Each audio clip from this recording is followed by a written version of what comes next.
அல்லேலூயா. தேவனுக்கு ஸ்தோத்திரம். நல்லா இருக்கீங்களா? மறுபடியுமாக தேவனுடைய வார்த்தைகளை தியானிக்கும்படியாக தேவன் கொடுத்த இந்த வாய்ப்புக்காக அவருக்கே நான் துதி செலுத்துகிறேன். சபையிலே பகிர்ந்து கொள்ளப்பட்ட தேவனுடைய வார்த்தைகளை இப்பொழுது நீங்கள் வீட்டிலிருந்தபடி கேட்கப் போகிறீர்கள். ஜெபத்தோடு கேளுங்கள். ஆவிக்குரிய வாழ்க்கையில தேவன் தரும் ஆசீர்வாதங்களை பெற்றுக்கொள்ளுங்கள்.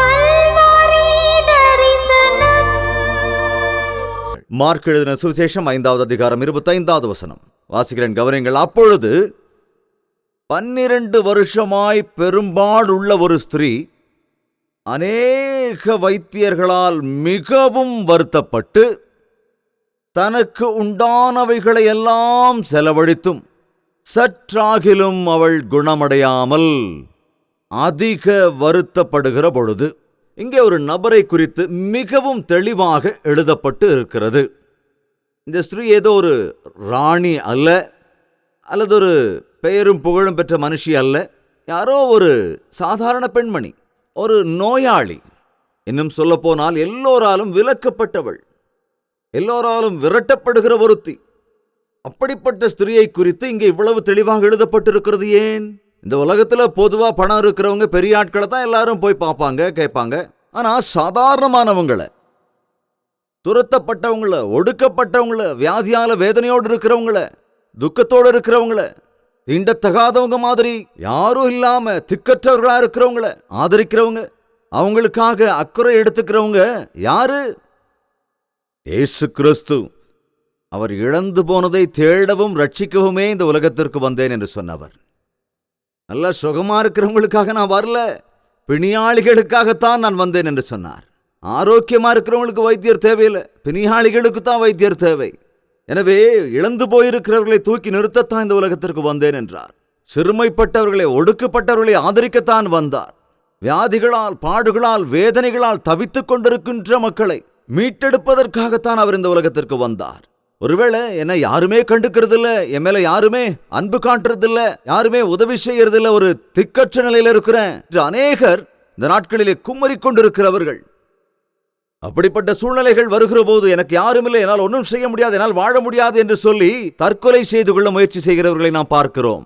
இந்த ஸ்திரீயினுடைய நிலைமையை நாம் பார்க்கிற போது, ஒரு நாளா 2 நாளா, எத்தனை நாளைக்கு இந்த கஷ்டம்? எத்தனை நாள் சொல்லுங்க? 12 வருட காலம். அப்பா, 12 ஆண்டுகளா? அது என்ன வியாதி தெரியுமா? இரத்தப்போக்கு, ரத்தம் எல்லாம் போயிடும், அப்படியே பலவீனமாயிடுவோம். சரீரத்தில் ரத்தம் ரொம்ப ரொம்ப முக்கியமானது. அந்த ரத்தத்தில் தான் உயிர் இருக்கிறது என்று வேதத்தில் கூட நாம் பார்க்க முடியும். ரத்தம் போயிடுச்சுன்னா நமக்கு பலவீனமாயிடும், களைப்படைந்து அப்படியே ஃபெயிண்ட் ஆகி கீழே விழுந்துருவோம். நல்ல ரத்தம் இல்லைன்னா ஒரு மனிதன், இந்த சின்ன பிள்ளைகளை பார்த்துருப்பீங்க, நம்ம நாட்டில் சரியான ஆகாரம் இல்லாதன் காரணமா சில குழந்தைகளுக்கு பார்த்தீங்கன்னா சரீரத்தில் ரத்தமே இருக்காது. எப்போதும் சோறு சோறு சோறுன்னு சாப்பிட்டு, வெஜிடபிளே இல்லாமல், எந்த புரோட்டீனும் இல்லாமல், எந்த விட்டமினும் இல்லாமல் சாப்பிட்டு என் பிள்ளை எவ்வளோ வெள்ளையா இருக்கான் பாருங்க அப்படின்னு சொல்லுவாங்க. அது வெள்ளை இல்லை, கண்ணை இப்படி திறந்து பார்த்தீங்கன்னா தெரியும், உள்ள ஒரு சொட்டு ரத்தம் கூட இருக்காது. ரத்தம் தாங்க ஜீவன். ரத்தம் இல்லைன்னா நமக்குள்ள சக்தியே இருக்காது. நமக்கு ரத்தம் நல்லா இருந்துச்சுன்னா நம்ம ஆரோக்கியமா இருப்போம். நாட்களில் அநேகருக்கு ரத்தத்திலே குறைவுகள் இருக்கிறது, ரத்தத்தினால் வியாதிகள் இருக்கிறது, ரத்தம் கெட்டு போயிருக்கிறது. அநேகருக்கு ரத்தத்தில் இருக்க வேண்டிய ஹீமோகுளோபின் கூட குறைவுபட்ட நிலையிலே தான் இருக்கிறார்கள். அதே போல சரீரத்திலே அந்த இருக்க வேண்டிய, ரத்தத்தில் இருக்க வேண்டிய அந்த கவுண்ட் என்று சொல்லுவார்கள். பிளட் டெஸ்ட்டுக்கு போனீங்கன்னா அதெல்லாம் சொல்லுவாங்க, கவுண்ட் இல்லை, அது இல்லைன்னு. தினந்தோறும் அந்த ஸ்திரீக்கு கண்டினியூஸாக உதரப்போக்கு இருக்கின்ற போது எவ்வளவு டயர்டா இருப்பாங்களோ அந்த ஸ்திரீ தெரியல. எந்த அளவுக்கு அவருடைய சரீரத்தில் பலவீனம் ஏற்பட்டிருக்கும். ஒருவேளை எவ்வளவு விட்டமின் எடுத்துக்கிட்டாலும், ஒருவேளை B12 டேப்லெட்ஸ் நிறைய எடுத்துக்கிட்டாலும், ரத்தம் விருத்தி ஆகிறதுக்காக நல்ல ஆகாரங்கள் எடுத்துக்கிட்டாலும், எவ்வளவு நல்லா சாப்பிட்றா, ஏதோ கையில பணம் இருக்கிறதுனால சாப்பிட்றா, மருத்துவர்கிட்ட போகிறா, நல்ல ஆகாரம் சாப்பிட்றா. ஆனா சாப்பிட்றதெல்லாம் ரத்தமா போயிடுது, எல்லாம் வெளியே போய்கிட்டே இருக்குது, எல்லாம் போயிடுது. நாட்களில் அநேகருடைய வாழ்க்கையிலே எல்லாம் இருக்கு, ஆனா பலன் இல்லை. எல்லாம் இருக்கு, ஆனா ஆசீர்வாதம் இல்லை. எந்த நேரமும் சாப்பிட்டுக்கிட்டே இருப்பாங்க, ஆனா பசி மட்டும் அடங்காதான். ஏதாவது குடிச்சுக்கிட்டே இருப்பாங்க, ஆனா தாகம் மட்டும் அடங்காதான். எல்லாத்தையும் வாங்கிக்கிட்டே இருப்பாங்க, ஆனா எப்பவும் அந்த குறை தீர்றதே இல்லையா. எத்தனை துணிகள் இருந்தாலும் சட்டை இல்லைன்னு சொல்லுவாராம். எவ்வளவு சாரீஸ் வச்சிருந்தாலும் எனக்கு தான் சாரியே இல்லம்பாங்க. எல்லா பொருட்கள் இருந்தாலும் சரி, எப்ப பார்த்தாலும் கிச்சன் ரூமுக்கு போனா ஏலக்காய் இல்ல, ஏலக்காய் வாங்கி கொடுத்தா சீரகம் இல்ல, சரின்னு சீரகம் வாங்கி கொடுத்தா உப்பு இல்ல. அதை முதலே சொல்லிருக்கலாம்ல. சரின்னு உப்பு வாங்கி கொடுத்தா கடைசியில் அரிசியா இருக்காது வேக வைக்கிறதுக்கு. சரின்னு போய் அரிசி வாங்கிட்டு வந்துட்டா கேஸ் தீர்ந்து போயிடுது. என்னங்க இது? அது ஒரு வகையில சாபம் தாங்க. அது அப்படித்தான் சொல்லணும்னு நினைக்கிறேன். சில பேர் வீட்டில் எவ்வளவுதான் கொண்டுகிட்டு வந்தாலும் ஒரு 2000 ரூபாய்க்கு மார்க்கெட்டு போய் எல்லா சரக்குலையும் வாங்கிட்டு வந்துருவாங்க. வாங்கிட்டு வந்த அன்னைக்கு சாயங்காலமே அது இல்லை, இது இல்லை, இது இல்லை, அது இல்லை. ஆசீர்வாதம் இல்லாத வாழ்க்கை, எதுவுமே தங்காத ஒரு நிலை. இந்த ஸ்திரீக்கு இருக்கிற வியாதி என்னன்னா, அந்த அம்மா எதை சாப்பிட்டாலும் அது சரீரத்தில் ஒட்டுறது இல்லை. எவ்வளவுதான் ஆரோக்கியத்தை நல்லா வச்சுக்கணும்னு நினைச்சாலும் அதெல்லாம் வேஸ்ட் ஆகி போயிடுது. அதோட அந்த ஸ்திரீ இன்னும் பலவீனமாகிட்டே இருக்கிறா. ஒரு தூய்மையற்ற நிலையில இருக்கிறா. வெளியே சொல்ல முடியாத வியாதி. ஒரு 4 பேர் கூட சேர்ந்து போக முடியாத நிலை. தனிமையில் உட்கார்ந்து குமரி கொண்டிருக்கிறாள். ரகசியமாய் போய் மருந்து வாங்கி கொண்டு வருகிறாள். 1 நாளா, 2 நாளா, 3 நாளா, 4 நாளா, 5 நாளா, இல்ல 6 நாளா? ஐயா சொல்லுங்க. 365 நாளா? இல்லைங்க. எத்தனை வருஷம்? 12 வருஷங்கள். ஐயோ, என்ன வாழ்க்கைங்க அது. சில பேர் வந்து சொல்லுவாங்க, ஐயா எனக்கு 12 வருஷம் ஆயிடுச்சு திருமணமாகி. ஆனா என்ன இல்லையா? பிள்ளைகள் இல்லையா? ஒவ்வொரு வருஷமும் பிரார்த்தனை பண்ணிக்கிறோம்.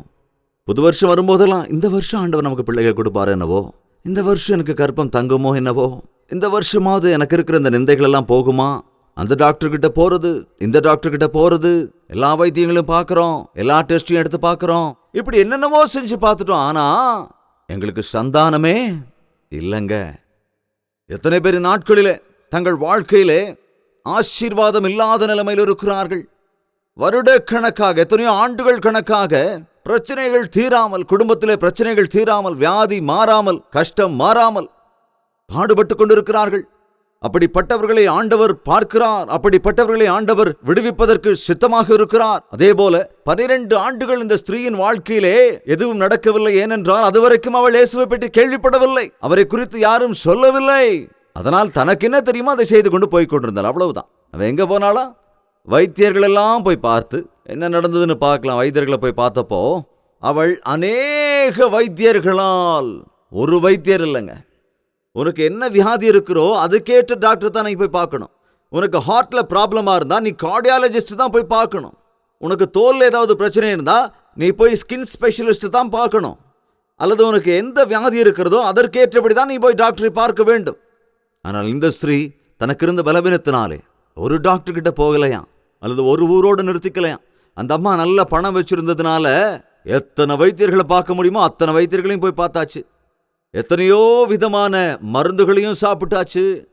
நம்ம நாட்டில் கூட ஒரு ட்ரீட்மெண்ட் மட்டும் இல்லை, அலோபதி, ஹோமியோபதி, ஆயுர்வேதா, சித்தா, என்னென்னங்க இப்படி நிறைய போர்டில் நீங்கள் பார்த்துருப்பீங்க. அந்த வைத்தியம், இந்த வைத்தியம், எத்தனையோ ரகமான வைத்தியங்கள் இருக்குது. அங்கே போயும் சரியாகலை, இங்கே போயும் சரியாகலை. இந்த நாட்களில் டாக்டர்ஸ்ட்ட போனால் என்னென்னமோ பண்ணுறாங்க. பழைய நாட்கள் அப்படி இல்லைங்க. டாக்டர்கிட்ட போனால் நாடியை பிடிச்சி பார்ப்பாங்க, நாக்க காட்டுன்னு சொல்லுவாங்க, வாய்க்குள்ளே டார்ச் அடிப்பாங்க, கண்ணுக்குள்ளே பார்ப்பாங்க, அவ்வளோதான், ஏதாவது எழுதி கொடுத்துருவாங்க. இப்போலாம் அப்படி இல்லை. நம்ம போய் உட்கார்ந்த உடனே யூரின் டெஸ்ட்டு, பிளட் டெஸ்ட்டு, இது அதுக்கு எக்ஸ்ரே, ஸ்கேனிங்கு, ஏறக்குறைய ஒரு 10-20 ரூபாய்க்கு பில் எழுதிட்டு ஒரு 10,000 மாத்திரையை கொடுத்துருவார் அவர். உண்மையா இல்லையா? இப்போ நிலைமை அப்படி இருக்கு. வியாதி வராத வரைக்கும் தாங்க நம்ம பாக்கியவான்கள். வியாதி வந்துருச்சோ நம்ம வாழ்க்கை நம்ம கையில் இல்லை, எல்லாம் டாக்டர் கையில் இருக்கு. அவர் என்ன சொல்கிறாரோ அதெல்லாம் செஞ்சே ஆகணும். அவர் எவ்வளவு பில் போடுறாரோ வாயை மூடிக்கிட்டு அதை கொடுத்துட்டு வந்துக்கிட்டே இருக்கணும். இன்னொரு சில டாக்டர் நாளைக்கு வந்து தரோன்னு சொன்னால் ஒத்துக்கவே மாட்டாங்க. மெட்ராஸில் ஒரு டென்டிஸ்ட் இருக்காருங்க. அவர்கிட்ட பல்லு வலின்னு போயிட்டோம்னா 5 ரூபா முதல்ல அங்கே வச்சாகணும். முதல்ல பல்லு எடுங்க டாக்டர், வலி தாங்கவே முடியல, தயவு செஞ்சு முதல்ல பல்லு எடுத்து விடுங்க. பல்லு எடுக்கிறதா கட்டுறதுக்கு இல்லை, முதல்ல பிடுங்கிருங்க டாக்டர். 5 ரூபா இருக்கா? இல்லை டாக்டர், முதல்ல போய் 5 ரூபா கொண்டு வான்னு துரத்தி விட்டுருவார் அவர். ஐயோ ஐயோ ஐயோ. அவரையும் ஆண்டவர் தொட்டார். ஒரு பல் வைத்தியர் அவர். இயேசு கிறிஸ்து அற்புதமாக அவரை மாற்றினார். மாற்றப்பட்ட பிறகு அவர் காஸ்பல் கிளினிக் என்று வைத்து 5 பைசா கூட வாங்கி கொள்ளாமல் பல்லு புடுங்க வேண்டியவங்களுக்கு புடுங்கி போட்டுருவாரு, கட்ட வேண்டியவங்களுக்கு அருமையாக கட்டி கொடுத்துருவார். அதே போல வர்ற பேஷண்ட்டுக்கெல்லாம் இயேசு கிறிஸ்துவை குறித்து அவங்க வாயை திறந்துட்டு உட்கார்ந்துருக்கும் போது அவங்க காதில் போய் சொல்லிக்கிட்டே இருப்பார், இயேசு கிறிஸ்துவ விசுவாசியா, அவர் உண்மையான தேவனையா, உன் பல்ல மட்டும் இல்லை உன் வாழ்க்கை எல்லாத்தையும் மாற்றிடுவார், உன் சரீரம் முழுவதையும் சுகமாக்குவார் என்று சாட்சி சொல்லிக் கொண்டிருப்பார். ஆனால் இந்நாட்களில் பார்க்கிற போது அநேக டாக்டர் குடும்பத்தை சேர்ந்தவர்கள் பணத்துக்காகவே தங்கள் பிள்ளைகளையும் டாக்டருக்கு படிக்க வைக்கிறார்கள். என் புள்ள டாக்டர் ஆகிட்டா நான் நிறைய பணம் சம்பாதிக்கலாம். எங்கள் அப்பா கூட அப்படி தான் நினச்சாருங்க. ஜெயபால் மூலமாக நிறைய பணம் சம்பாதிக்கணும்னு சொல்லி இந்த பையனை டாக்டருக்கு படிக்க வைக்கலாம் அப்படின்னு சொல்லி அவர் நினச்சாரு. தேவனுடைய கிருபையால் அவரும் மாறினாரு, நானும் மாறிட்டதுனால நான் ஆத்தும சம்பந்தமான டாக்டர் ஆகிட்டேன். இப்போ எண்ணெய் பூசி ஜெபிப்பது மாத்திரமே என்னுடைய வேலையை தவிர மாத்திரை மருந்து இன்ஜெக்ஷன் போடுற அவசியமே இல்லைங்க.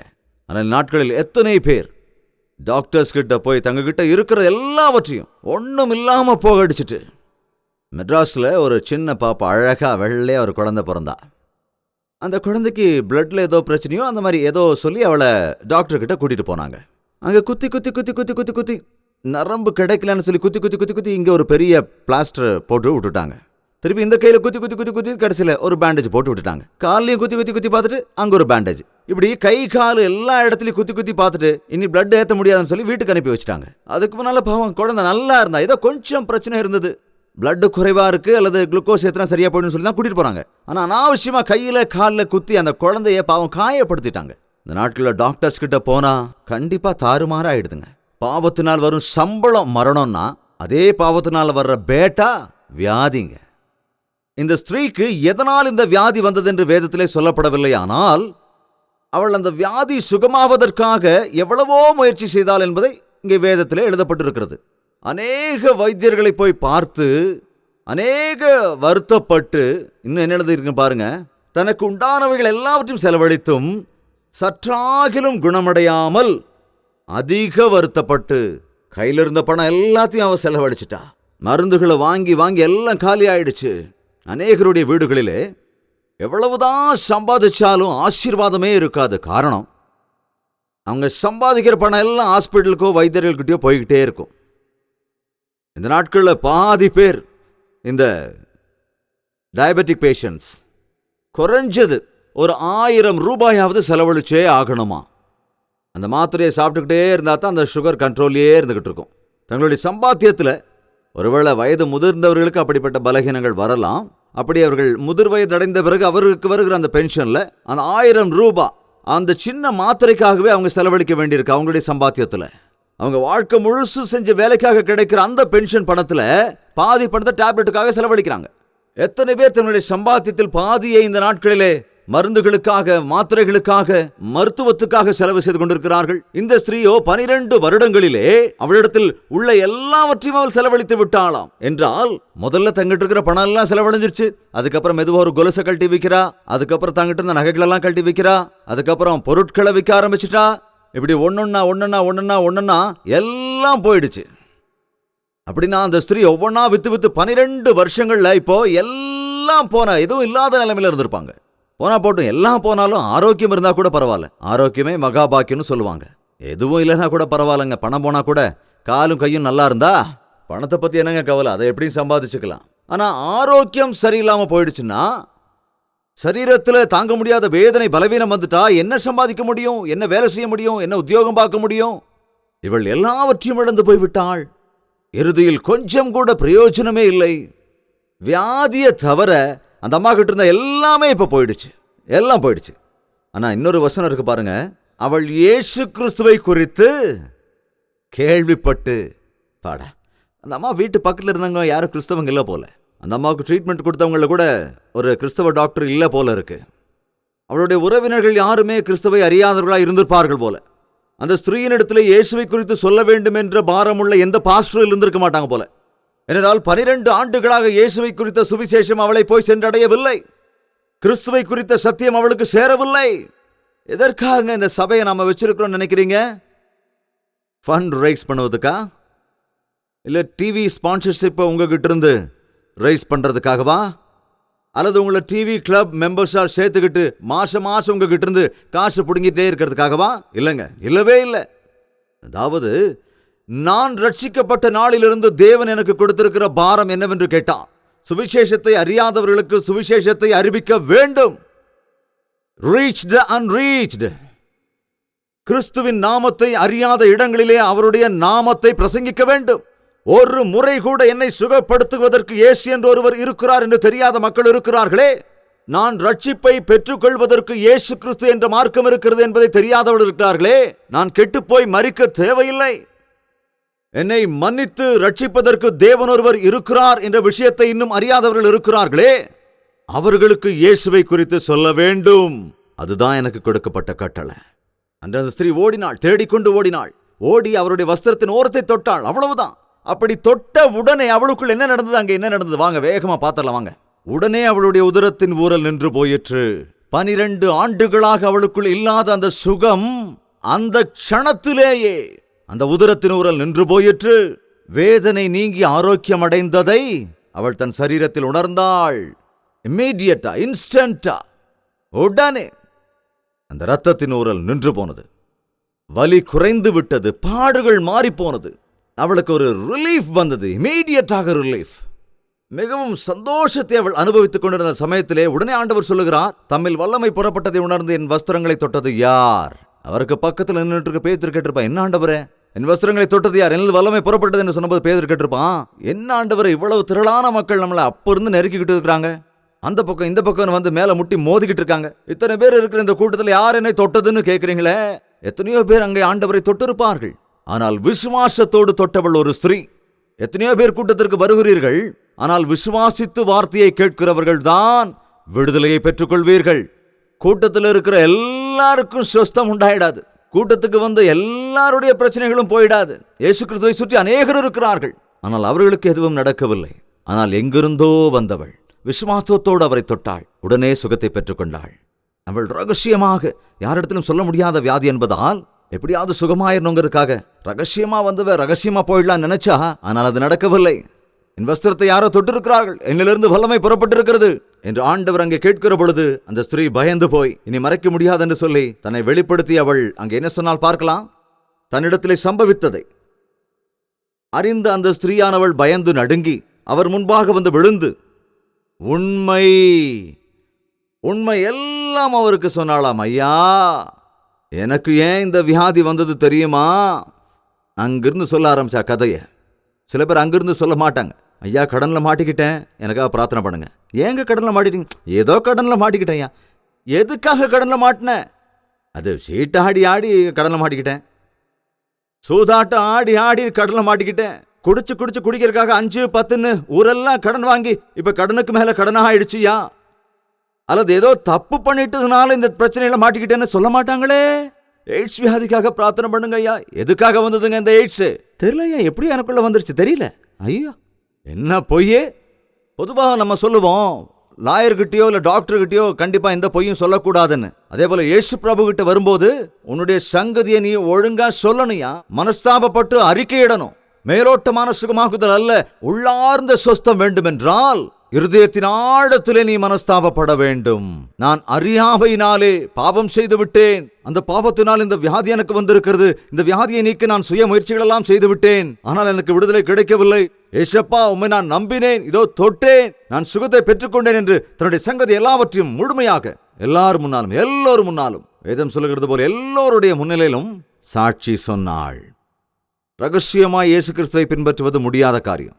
உன்னுடைய ரோகத்துக்கு காரணம், உன்னுடைய பிரச்சனைகளுக்கு காரணம், உன்னுடைய பாவத்திற்கு காரணம் ஆண்டவரிடத்திலே சொல்லும் போதுதான் சுகத்தை பெற்றுக்கொள்ள முடியும். நம்முடைய பாவங்களை நாம் அறிக்கையிட்டால் பாவங்களை நமக்கு மன்னித்து எல்லா அநியாயத்தையும் நீக்கி நம்மை சுத்திகரிப்பதற்கு அவர் உண்மையும் நீதியும் உள்ளவராய் இருக்கிறார் என்று வேதம் சொல்லுகின்றது.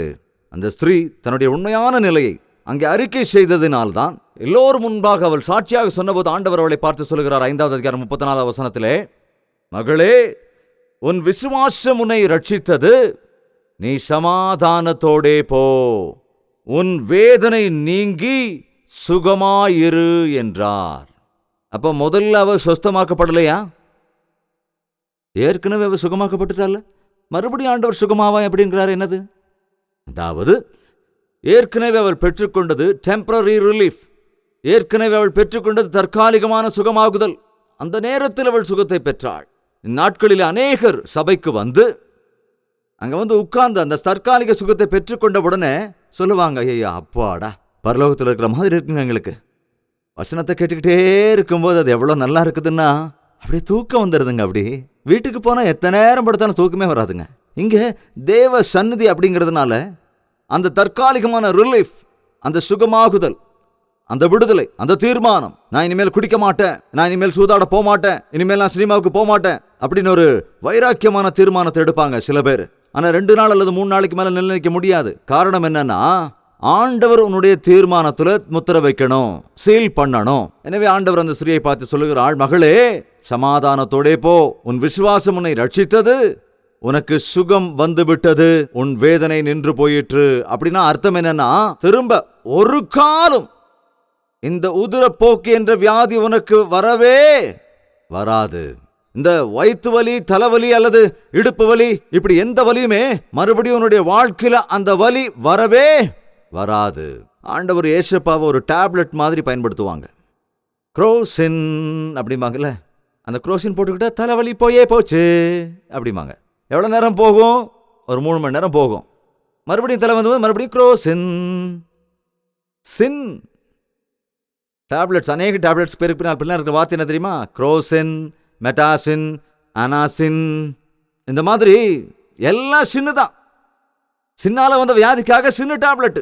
இதெல்லாம் போய் ரியாக்ட் ஆகி சைடு எஃபெக்ட்ஸ் வந்துடும், இன்னொரு வியாதி வந்துடும், இன்னொரு பிரச்சனை வந்துடும், இன்னொரு பெரிய பிரச்சனை வந்துடும், ரெசிஸ்டன்ஸே குறைஞ்சு போயிடும். அதெல்லாமே டெம்பரரி ரிலீஃபுங்க. இயேசு கிறிஸ்து கிட்ட வந்து பாஸ்டர் ப்ரேயர் பண்ணுங்க, ஐயோ நல்லா ஆயிடுச்சுங்க, மறுபடியும் வீட்டுக்கு போனோன்னா பேய் வந்துருச்சுங்க. பாஸ்டர் கிட்ட ஜெபம் பண்ணா வலி போயிடுதுங்க, பேயும் போயிடுதுங்க, ஆனா மறுபடியும் வந்துடுதுங்க. அதனால தான் நாங்க உடனே இன்ஸ்டன்டா சாட்சி சொல்றது இல்ல. யாரு சுகத்தை பெற்றுக்கொண்டீங்க? சொல்லுமா பாஸ்டர், நீங்க ஜெபம் பண்ண உடனே எனக்கு பிபி குறைஞ்சிருச்சுங்க, வயிற்று வலி போயிடுச்சுங்க, ஹல்லேலூயா அப்படின்னு வீட்டுக்கு போவாங்க. வீட்டுக்கு போனா என்ன நடக்கும்னு தெரியாது. அதனால தான் குடிகாரங்களை நான் நம்ப மாட்டேன். ஒருத்தர்கிட்ட ஒரு தடவை கேட்டேன், குடியை விட்டுட்டியானா? விட்டுட்டேன் பாஸ்டர். எப்ப இருந்து? இன்னைக்கு காலையில இருந்து விட்டேன் பாஸ்டர். திரும்ப ஒரு வாரம் கழிச்சு பார்க்கும்போது, என்னையா குடியை விட்டுட்டியா இல்லையா? ஐயோ விட்டுட்டேன் பாஸ்டர். எப்ப இருந்து? இன்னைக்கு காலையில இருந்து. அது என்னங்க அது? அப்படி இல்லைங்க. ஒரு தடவை ஆண்டவர் விடுவித்தால் மறுபடியும் அந்த வாதியம் வாழ்க்கையில வரவே வரக்கூடாது. அதைத்தாங்க ஆண்டவர் சொல்லி அனுப்புறாரு. 12 ஆண்டுகளாக நீ கஷ்டப்பட்டுக்கிட்டு இருந்த, இன்னிலிருந்து உனக்கு ஒரு பூரணமான விடுதலை. இனி ஒரு காலம் உனக்கு இந்த உதரத்தின் ஊரல் வரவே வராது. இனி ஒரு நாளும் நீ அந்த பழைய பாவத்திற்கு போகக்கூடாது என்றால் இனி ஒரு காலம் அந்த பழைய வியாதி உன்னை தொடாது. இது பரிபூரணமான இயேசு கிறிஸ்து அருளுகிற சுகம், விடுதலை, ரட்சிப்பு. அந்த விடுதலையையும் ரட்சிப்பைத்தான் நீங்கள் பெற்றுக்கொள்ள வேண்டும் என்று தேவன் விரும்புகிறார். இந்த வேளையிலும் இயேசுவை குறித்தும் அவருடைய வல்லமையை குறித்தும் நாம் மறுபடியும் ஒரு விஷயம் தியானிக்க தேவன் வாய்ப்பளித்தார். கேட்டிருக்கிறோம், இருதயத்தில் பதிய வைத்துக் கொள்ளலாம், ஆண்டவருடைய தொடுதலை உணர்ந்து கொள்ளலாம். தயவுசெய்து நீங்கள் இருக்கிற இடத்துல தலைகளை தாழ்த்தி என்னோடு சேர்ந்து ஜெபத்திலே ஒருமனப்படுகிறீர்களா? ஆண்டவர் உங்களை தொடுகிற வரையிலே, நீங்கள் ஆண்டவரை தொடுகிற வரையிலே, உங்கள் சரீரத்தில் இருக்கிற வியாதிக்கு நிவாரணம் கிடைக்கிற வரையிலே, உங்கள் வாழ்க்கையில் இருக்கிற பிரச்சனை தீருகிற வரையிலே விடமாட்டேன். ஆண்டவரே என்னை ஆசீர்வதிங்க என்று வாய்களை திறந்து ஜெபிங்க. எல்லோரும் ஆண்டவரை நோக்கி பார்க்க போகிறோம். இந்த நாளிலே ஒரு அற்புதமான காரியத்தை உன்னுடைய வாழ்க்கையிலே செய்ய வேண்டும் என்று ஆண்டவர் விரும்புகிறார். இதுவரைக்கும் எத்தனையோ முறை நீ ஆண்டவருக்காக வாழ்வேன் என்று தீர்மானம் எடுத்திருக்கிறாய், ஆனால் மறுபடியும் விழுந்து போய் விடுகிறாய். இயேசு கிறிஸ்து என்னை சுஸ்தமாக்கினார் என்று சாட்சியம் கொடுத்தாய், ஆனால் மறுபடியும் அந்த வியாதி வந்து விட்டது. எத்தனையோ முறை இந்த சாராயத்தை நீ தொடமாட்டேன் என்று வீசி எறிந்திருக்கிறாய், ஆனால் மறுபடியும் அதற்கு அடிமையாகி விட்டாய். என்று ஒரு பூரணமான விடுதலையை உனக்கு தர வேண்டும் என்று, உன் வேதனைகளை மாற்ற வேண்டும் என்று ஆண்டவர் விரும்புகிறார். முழு இருதயத்தோடு ஆண்டவரை நோக்கி ஜெபிக்க போகிறோம். உன்னுடைய பிரச்சனை என்ன? ஆண்டவர்கிட்ட சொல்லு. அன்று அந்த ஸ்திரீ தன் வாயை திறந்து எல்லா உண்மைகளையும் ஆண்டவரிடத்திலே சொன்னாள். நீ சுகமாகி விட்டாய், நீ சமாதானத்தோட போ என்று சொன்ன ஆண்டவர் எப்பொழுதும் அவரை நோக்கி பார்க்கிற உன்னிடத்திலும் அதே சொல்லுகிறார்.